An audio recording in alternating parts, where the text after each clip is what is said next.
Alors, je vais vous surprendre pratiquement rien des deux. D'accord. Le bénéfice net, c'est très important. Ça permet de savoir exactement qu'est-ce qu'on a gagné sur le capital qu'on a investi. Mettons qu'on a investi 100 000 francs et qu'à la fin, l'entreprise dégage un bénéfice qui nous permet d'avoir un dividende, c'est-à-dire notre part sur le bénéfice qui est de 10 000. Au bout de 10 ans, nous aurons récupéré notre investissement. Donc effectivement, ça peut être sérieux d'avoir de bons bénéfices nets. Mais en amont, c'est aussi très important d'avoir un bon chiffre d'affaires.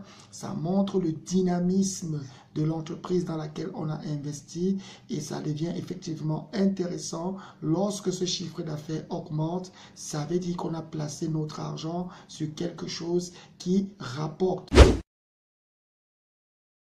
Mais le plus important dans le compte des entreprises ou dans les performances des entreprises, c'est le compte de cash flow.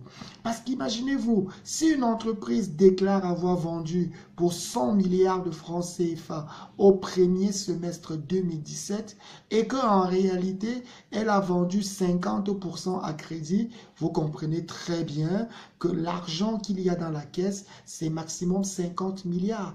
Donc, il est important de toujours surveiller le compte de cash flow qui est le compte qui présente la réalité de l'entreprise en termes d'argent qu'elle dégage. Si après, tous les crédits qui ont été accordés sont transformés en argent, c'est une très bonne chose. Mais imaginez un seul instant que toutes les ventes à crédit arrivent à un moment où il y a un problème, l'argent ne sera jamais recouvré. Donc le chiffre d'affaires, c'est bien. Le bénéfice net, c'est encore très bien, mais le cash, c'est encore meilleur. Alors, suivez au-delà de ces deux notions que nous avons évoquées, le cash flow. Le cash flow est celui qui vous permet de savoir combien d'argent en liquide l'entreprise où vous avez investi réalise à chaque exercice.